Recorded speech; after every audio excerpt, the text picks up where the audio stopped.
right? So you're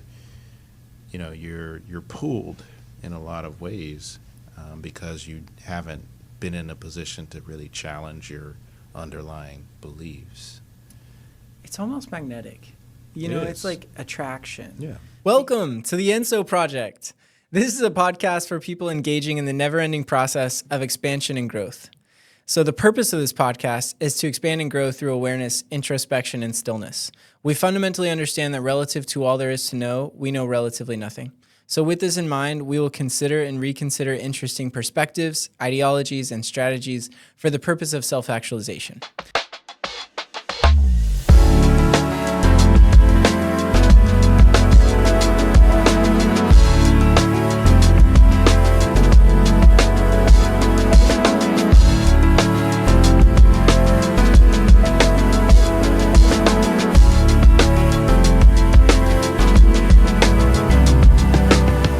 Josiah, what the heck are we talking about today?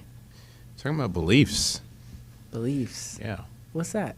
Well, I think it's definitely a continuation of our discussion on an earlier podcast session where we talked about values, right? So beliefs, I think, are the underlying component. Not going to call it anything but that of our values in a lot of ways. Do you agree with that or disagree? I think we could describe beliefs as a mechanism. Okay, mechanism. It definitely procures an outcome for us, or is instrumental in procuring that outcome. Maybe the outcome itself is just our actions, and then our actions create these broader level outcomes. But I think it probably is rooted in values. Values probably come first, and then we have this intersection of a value with a belief, both of which we talked at length in our episode about values, about them being derived, right? We tend to acquire them throughout the course of time, and they're oftentimes given to us. We were having a hard time thinking of anything that's like a new value, right? This is probably been valued by someone before. And beliefs, I think, are much the same.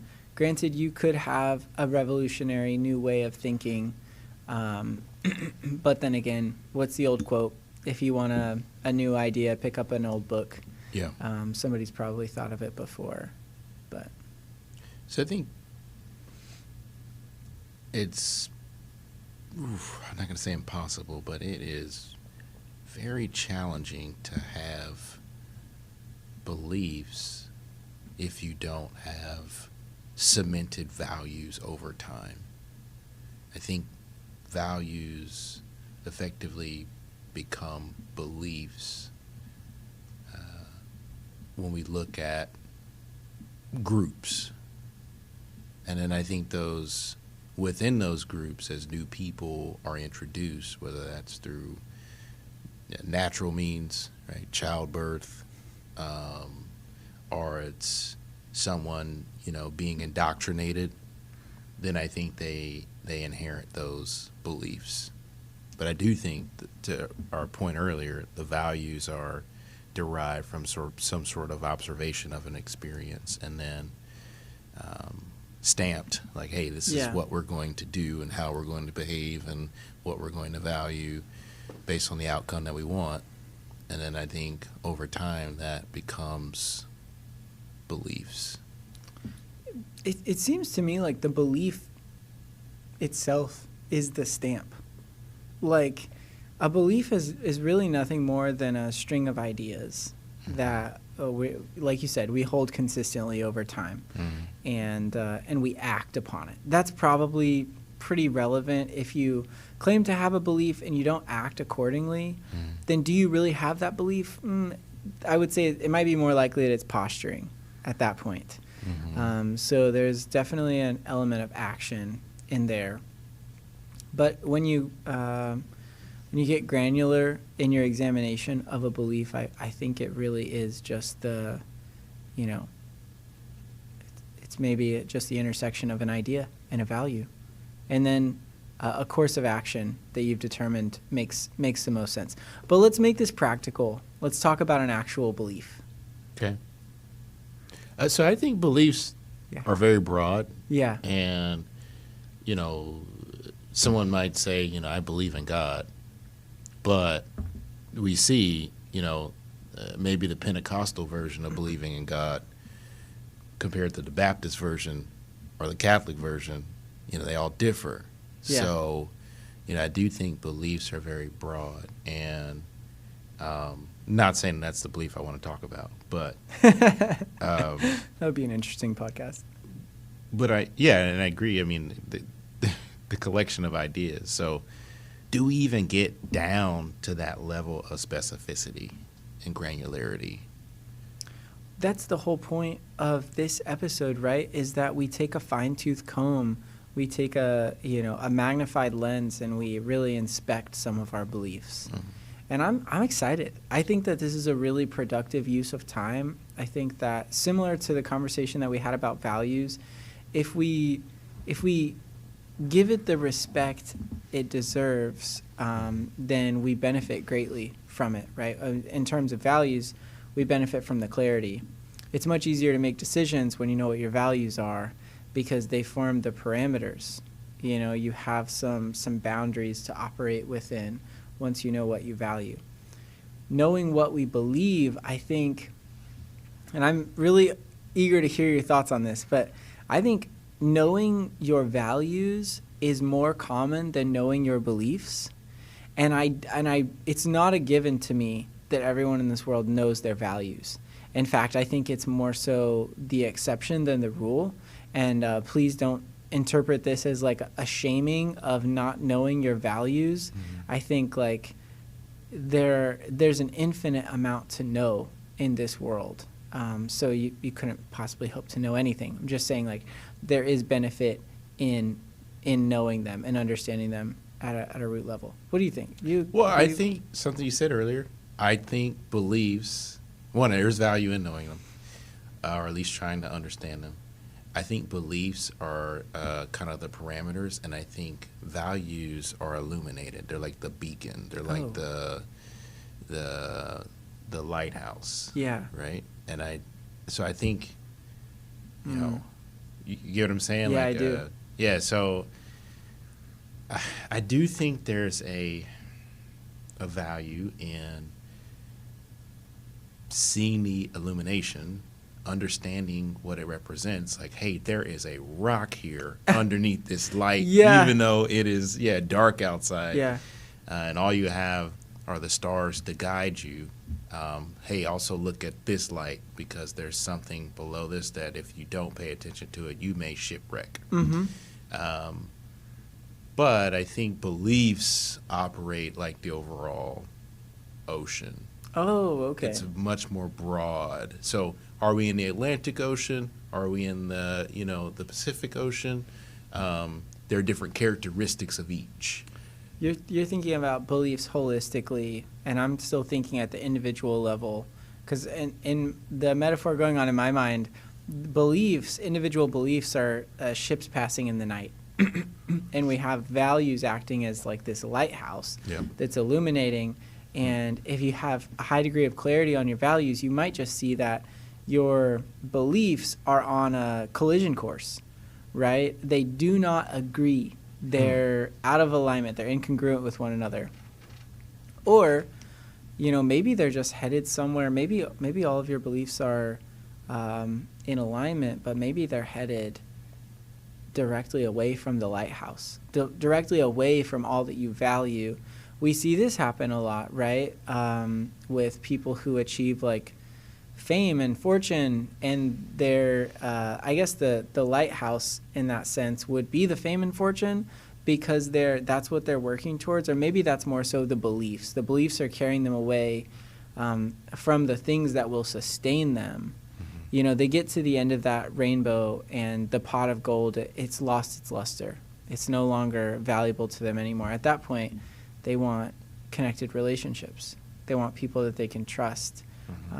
They want to have some sense of meaning and purpose in the world that's beyond fame and fortune. Those are those are means. They're not ends in and of themselves, I think.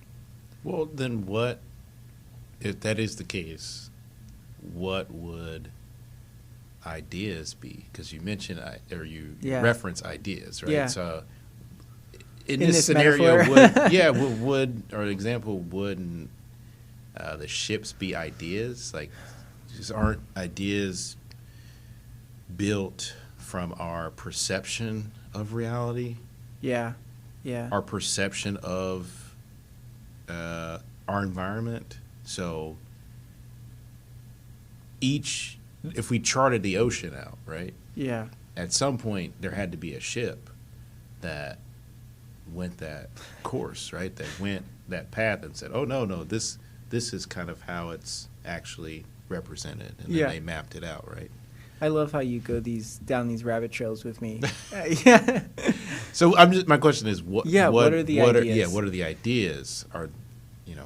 This is all so precariously held together at this point. I just want to acknowledge that. But in this metaphor, I think the crew of the ship or the instrumentation, those could be the ideas. They're components of a belief, Okay. right? And a belief usually, I think, constitutes multiple ideas. And ideas can be born and ideas can die.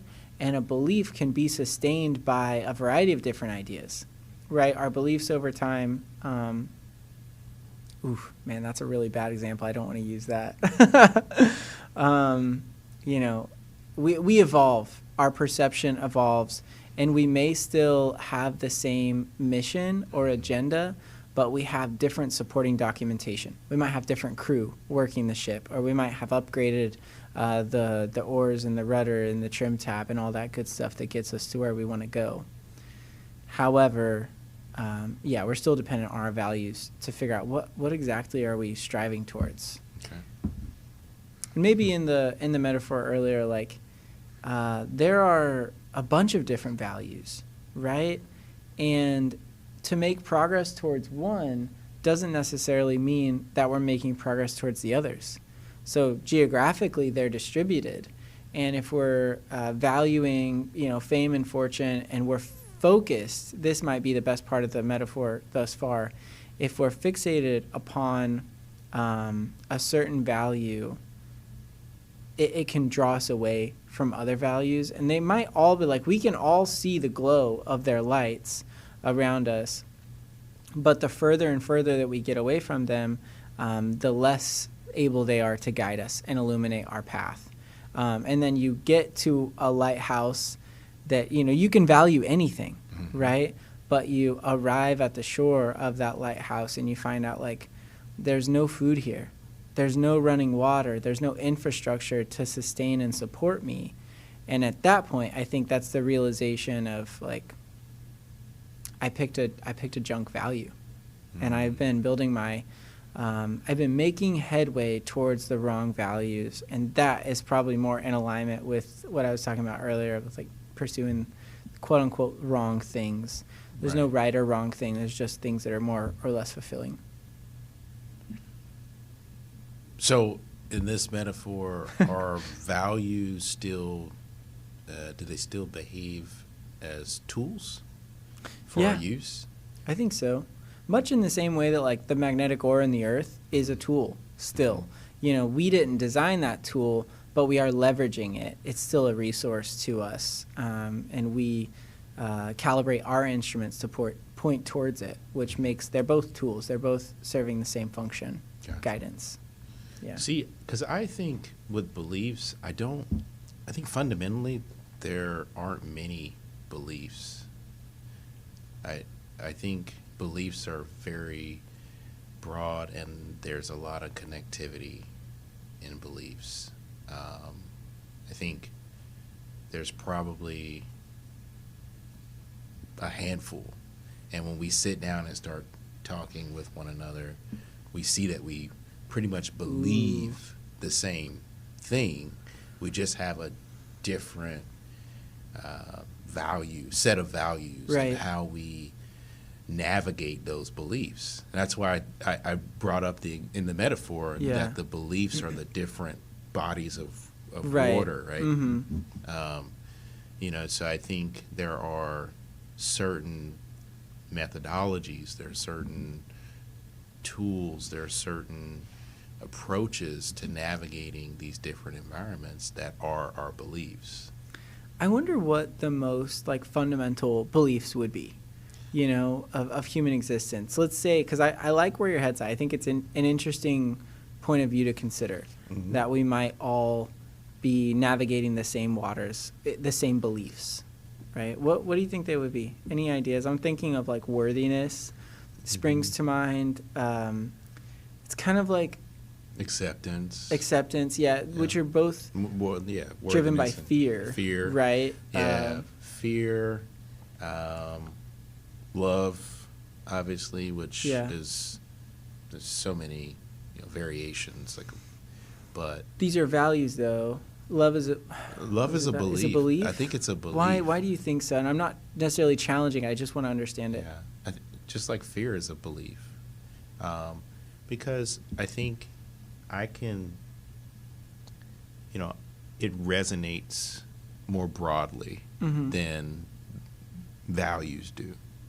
Well, it's an emotion, so it's Right. definitely going to resonate. It's part of the fundamental human experience. But in and of itself, is it a belief? I think it is.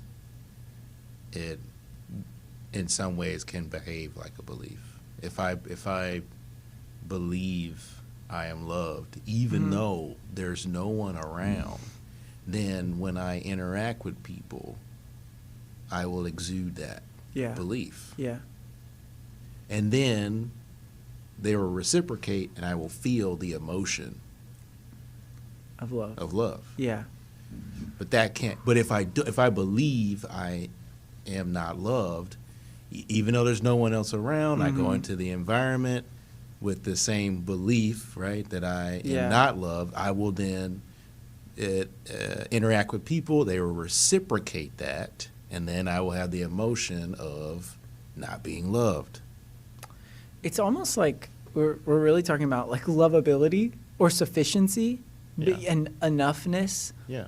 which could be related to fear, definitely. If Same it's thing like with not fear. enough. It behaves Yeah. the same way, right? My point is, Yeah. I think beliefs are very,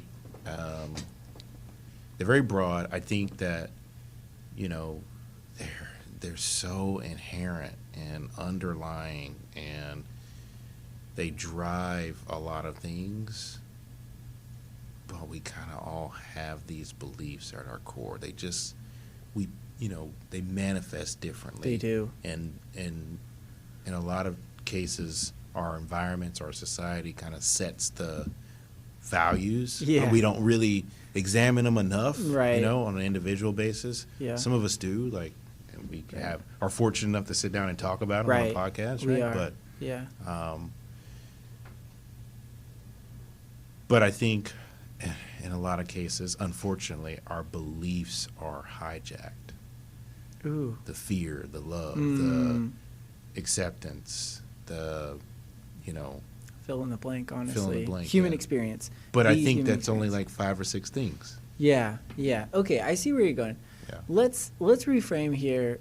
Interesting question, in Yes, my opinion, please, at let's least. reframe. Do you think that there is such a thing as a true belief?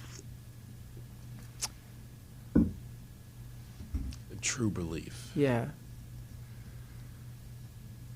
Like you examine your beliefs and be like, is this true or false? And I think that the vast majority of, like if we ran a survey across America, right, people would say, yes, absolutely. Of course you can have, it either happened or it didn't, or it's true or it's not. This is Right. binary thinking. My right? answer is I don't know, right? I don't know. I don't either. I really Yeah. don't.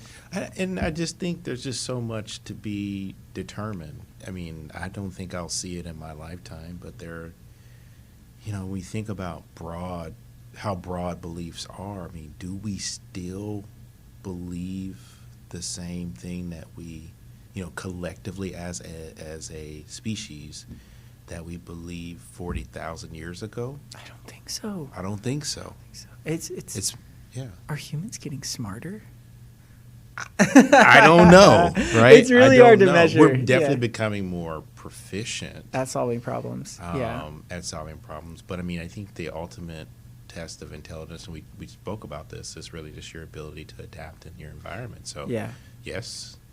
Yes. But we've become very proficient at solving problems. Yes. We're solving the problem, not the premise, though. Right. And so I will I've triggered read something.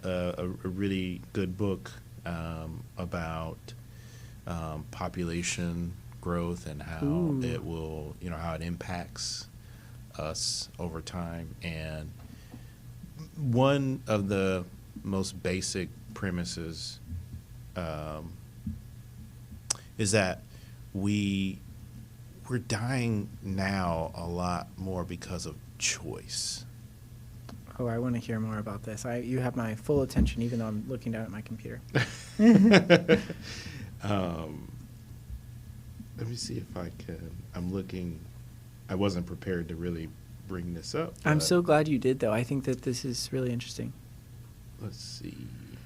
I have it in my notes. But basically, we're dying because of the choices that we make.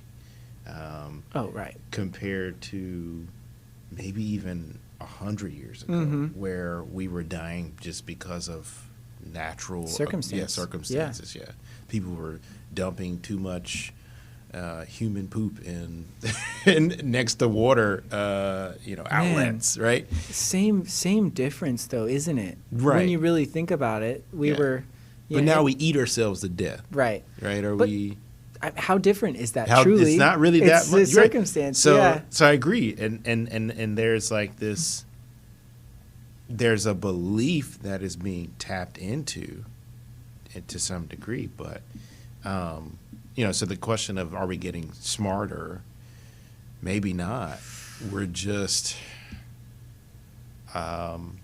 the consequences of not making smart decisions are still maladaptive, but it takes a lot longer for them to come to fruition. Oof. Yikes. That's a little sinister, but true. Yeah. I think, when we're talking about human evolution and like, are we getting smarter? Are we becoming more effective? Are we eating ourselves to death at greater rates? So on and so forth. It's crazy to me. We have 8 billion people. Yeah, Wow. be 11 billion at the end of the century. Jeez. Okay. So just to put that in perspective, and let's just imagine for a moment, idealistic world, utopia, dystopia, you decide, but that we were able to navigate away from a competitive environment to a collaborative environment. And I think you know what I mean by this, but just for our listeners who might not be privy to the conversations that we have off air, a collaborative environment is not, you don't have to lose in order for me to win. Mm-hmm. We can build something better together versus, competition only exists in scarcity.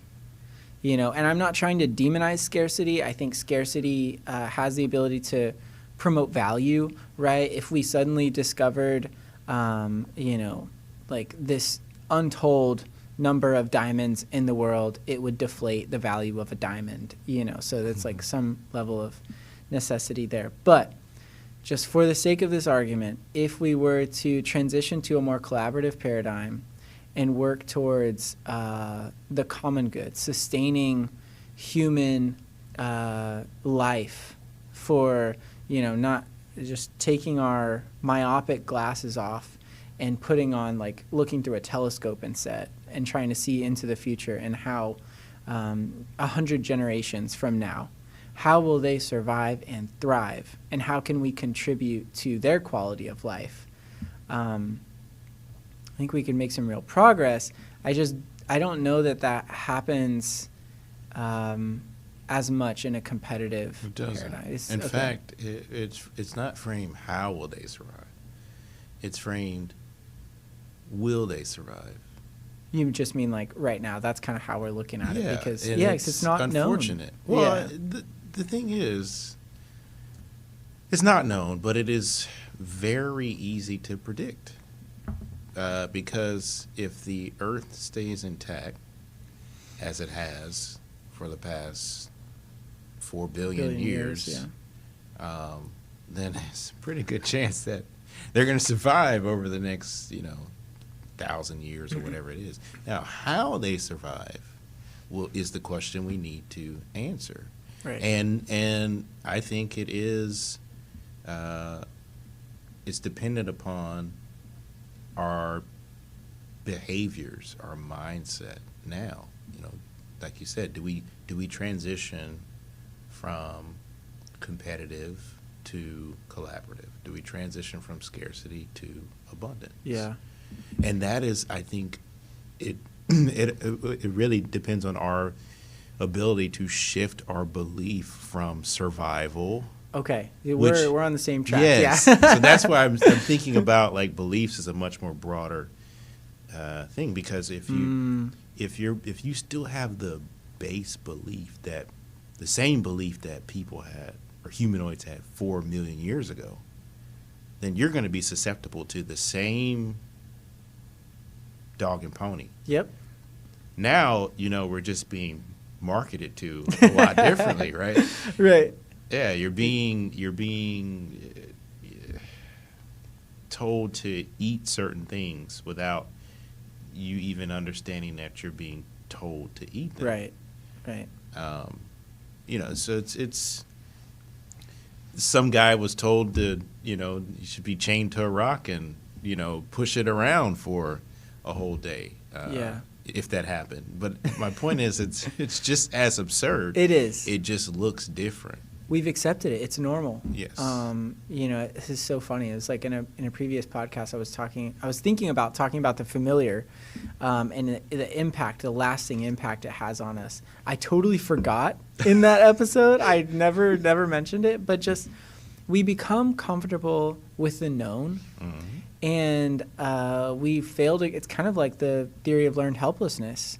It's like we fail to consider what might be possible if we changed our ways of thinking, being, and doing, because we've just gotten so used to the way that it is that I think we don't really like peek behind the curtain much anymore. And that is what we're intending to do, right, with a conversation about beliefs and beliefs that we have discarded or in the process of discarding, beliefs that we have adopted or are in the process of adopting. I think it's not quite so simple as just saying like, yeah, I used to believe one way and now I believe this other way, and it's just a decision that I've made. I think that there's no reason necessarily that it can't be that way, but just on balance, we are creatures of habit and routine, and integration is a process that happens over a period of time. Mm-hmm. I think you and I have talked about this before, but the concept praxis, which is like the conscious and repetitive integration of an idea, a belief, or a value. It's like if you have a vision for the way that you want your life to be, I think many people do this, you write it down, and then you read it every day. And you're not just reading it every day, you're making small changes, and tweaks, because you are changing. Right. You are evolving every second of every day with every experience that you have. So of course your vision should be evolving with you, or eventually your vision will become a constraint. Right. So, yes. You cannot do that. I love that concept. You can't accomplish it without observing iteration. mm-hmm. So you have to engage in that routine process. Yeah. And then you observe adding on to something, whatever that is you're observing, adding on to it over time, and then it ultimately becomes something different. Yeah. Right? So I agree. Inevitably. And we have to do that with ourselves. Yeah. So to make it real, I'm gonna share two beliefs that I have either discarded or I'm in the process of discarding. I feel like there's no, I don't have like an inventory management system on my beliefs where I can really know. Mm-hmm. And I'd love if you have any ideas, or feel free to take the shinier side of this coin and share a belief that perhaps you have adopted that has benefited you, or that you're in the process of adopting. And like, I'd love to hear the why. what led you to do that. So here's a couple for me. Number one, I should be different than I am. I think that it's really easy to interpret this as a positive behavior, like almost like growth, that like if I want to be better than I am today, then it must not be okay to be exactly as I am in this moment. Of course, it doesn't make sense upon closer inspection, but I think it has just enough mind share that it passes undetected, in our subconscious. And I'm talking about like the collective subconscious, the beliefs that are pervasive and persistent throughout humankind. And I think that's one of them, is I should be different than I am. I'm either lacking, I'm too much, or I'm not enough, and I need to change, which gets conflated with like change. Change is a constant, right? And change is beautiful. Change is our evolution and our progress. And I think in and of itself, it's a wonderful thing. But the pressure to think that you are wrong the way you are, I think it can be debilitating. And this next one really dovetails with that. And that is, I need the validation of others. Which is so tricky. Oh my gosh. Especially if you already have the foundational belief that you are insufficient or too much or just not acceptable as you are. And then you combine that. This is like the 1-2 punch to your self-worth, right, and maybe dignity in a sense. That, I suspect I should be different than I am, and I need the validation of an external subject to tell me that I'm okay, which is totally ironic because that person is also undergoing the same dilemma internally, where they think that they're not enough and they need the validation of somebody else, and there's a very convenient way to steal validation from another person, which we conceptualize as bullying. Right. And if they're a part of a collective entity, that entity is also undergoing the same dilemma. Okay, example? Like, are you talking about like an organization or a school? Or, okay. So an organization, right? So let's say that the individuals have that mindset. That's rolled up into the overall organization, and it impacts how they behave as a group. It's part of the culture. Part of the culture. Right. Yeah. So I agree. I think it's those are two beliefs that could be, I'm going to use the word dissolved. I like right? that. Yeah. Discarded beliefs are I think they're tethered to just our existence as beings. They've just lasted too long to be ripped away. Right. Yeah. It's part of our infrastructure. It is. So Our psyche for sure. Yeah. And so I do think they have to be dissolved, or they have to be layered on top of over time. I'm trying to think of the proper term there. But you get what I'm saying. I think it has to become cloudy, where it's no longer, or evolve, right? You start questioning it, right? You start examining it, and you find that upon closer inspection, maybe it's not as foolproof as we once thought it was. Maybe you are enough. What is the impact of having that belief instead? Exactly. I think the introduction of new beliefs, it challenges the beliefs that we have, and over time erodes those beliefs, and they start to become limiting beliefs. They were core beliefs, start to become limiting beliefs, right? And then over time obsolete. Yeah. They no longer can be tapped into. This is kind of interesting. It kind of reminds me of like in the natural world, natural environment, we have the native flora and fauna, which is kind of nonsense when you think of it, the long arc of time. But what we describe as the native flora and fauna is just whatever was there when we discovered it, when we Right. found it. Right? Yeah. But this has been an age-old process of new flora and new fauna coming into that environment. Obsolescence is taking place, right? These plants and animals thrive better here, so they dominate. They dominate this environment for this period of time under these specific conditions, temperature, moisture, I don't know. I'm no scientist, but there's a lot of factors that are at play here. And I think, like, my inner conservationist is like, no, don't let it, don't let this happen. But has it not been happening for a very long time? Forever. And is this relevant in the context of beliefs? I'm thinking of, like, the beliefs create the culture. The culture then assimilates the people. Well, I think the beliefs, if we're thinking about it in terms of the flora and fauna, right? Yeah. The beliefs are the different habitats. Think about the ocean environment. Right. It's an environment.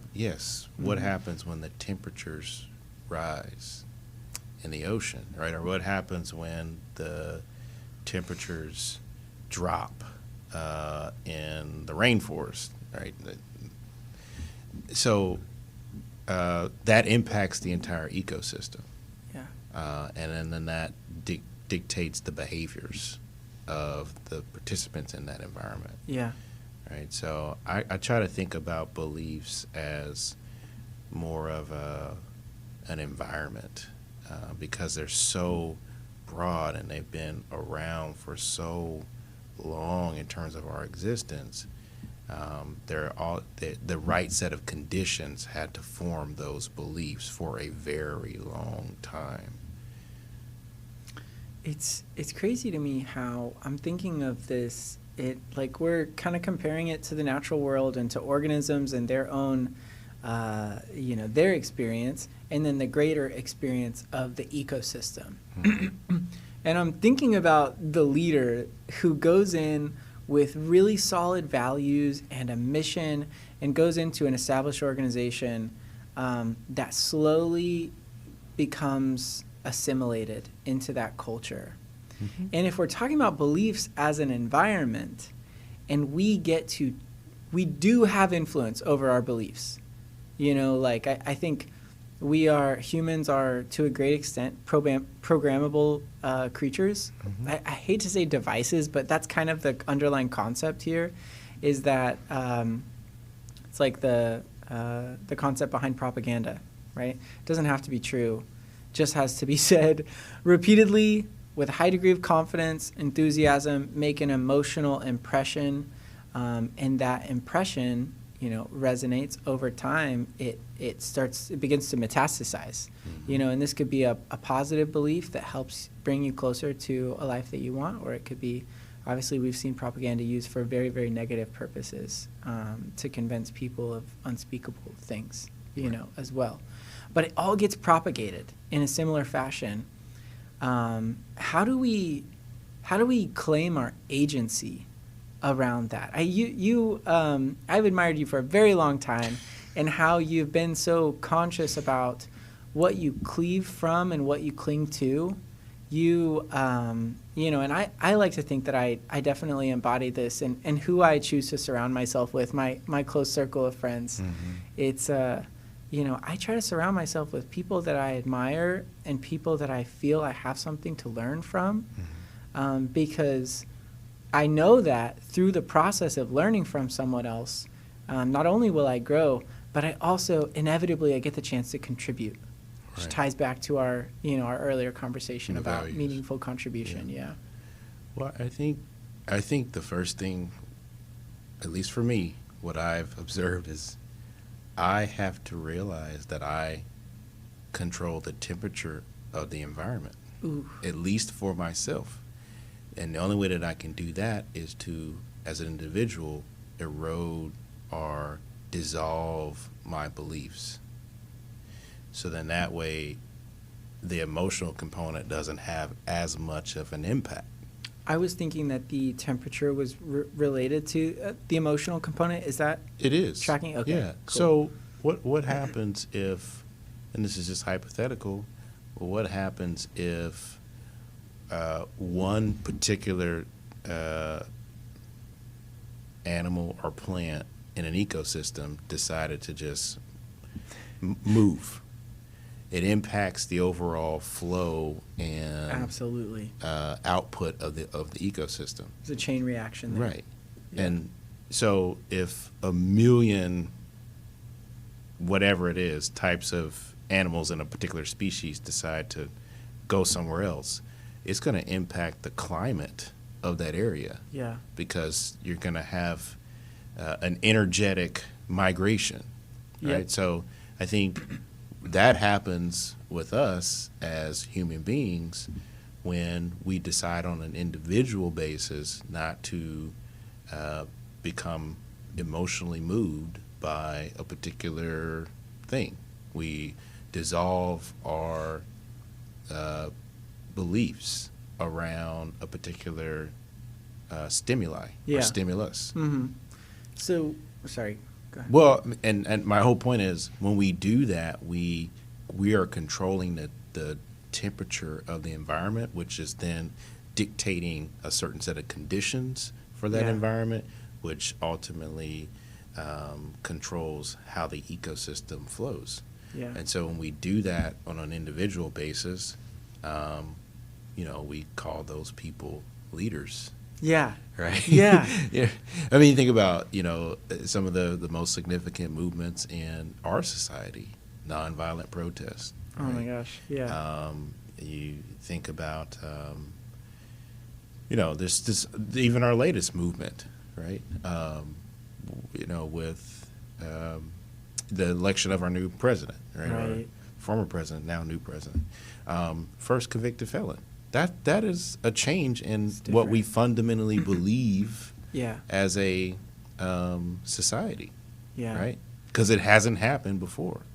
It's man, it feels weird to say this, but it's somewhat representative of it's kind of like the zeitgeist of our culture too. And like I'm apolitical. I just want to put that out there. Yeah, Like, same here. I'm but- just observing it. Yeah, and just because we have one of the most highly incarcerated populations, and like, please fact check me on this if this is wrong. We do. I apologize, but yeah, that's I think that's for a known some fact. time now, right? Privatization of prisons. Yeah. Of The prison industrial complex. Yeah. Okay. I didn't know there was a term for it. That's Yeah. cool. Sad but cool. Yeah. I don't know. But my whole point is, we had a leader come about and change the entire ecosystem because that leader encouraged individuals to become to aggregate around a new set of beliefs. Yeah. In It's a some new way, condition new that condition just was introduced. change the entire Never temperature, right, Yeah. of the environment. So, we all can do that on an individual basis without having our beliefs tapped into if we, one, try to assess our current set of beliefs, which, once again, it's not really, fundamentally not a ton of things. It's not a ton of subjects to really evaluate. But it is something that I think if we do evaluate, we won't be as susceptible to the emotional triggers that allow others to navigate our beliefs. So I think I'm trying to pull out the expansive belief, if that's perhaps the opposite end of a limiting belief. And maybe I hesitate to say I control the temperature of my environment, but I influence the temperature of my environment. Definitely. There's no question. That's perhaps a bit abstract, to make it more practical, tactical. When you were talking about that, it was making me think of the Nelson Mandela quote, which I'm going to butcher, but it's something to the effect of, I am the master of my fate. I'm the captain of my destiny. Yeah. It's just like reclaiming that agency. Invictus, right? I Is don't it know. Invictus? Yeah. Perhaps. But, this is a paradigm shift from turning away from learned helplessness to, this learned hopefulness and just exploring the possibilities inherent there. And it's all done by changing the temperature of our environment. And they don't have to be massive shifts, right? Yeah. They can be very small shifts because there's a compounding effect. You don't hold a belief for a day.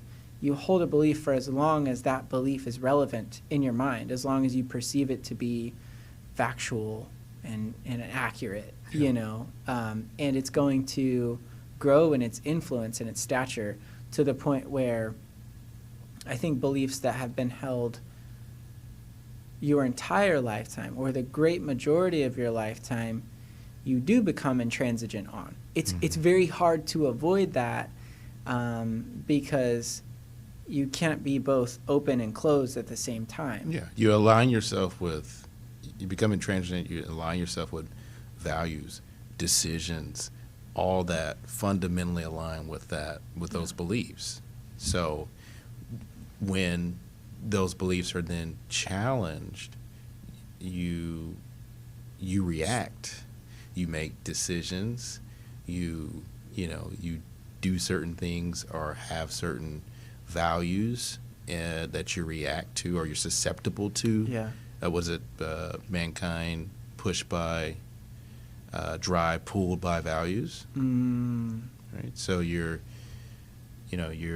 pulled in a lot of ways because you haven't been in a position to really challenge your underlying beliefs.